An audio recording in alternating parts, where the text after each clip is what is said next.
হুঁচৰি আহিব এতিয়া আমাৰ ঘৰত আমি ভাজি কাচি ৰেডি হেল্ল' ভিউৱাৰ্ছ, কি খবৰ সকলোৰে?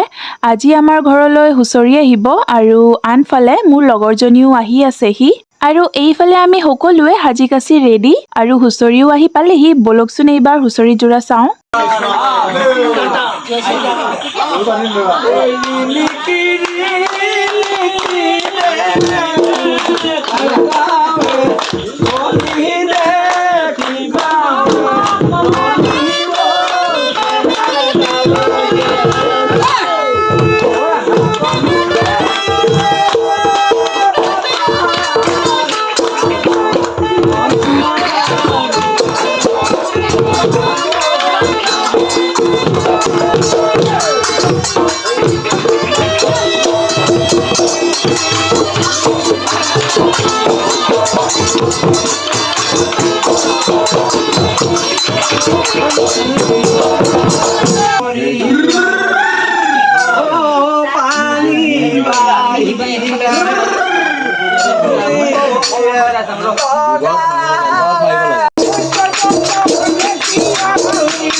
চাহ তামোল দিয়ে এইবাৰ হুঁচৰি যোৰাকো আগবঢ়াই দিলোঁ আৰু আজিলৈ ইমানেই এণ্ড থেংকছ ফৰ ৱাচিং।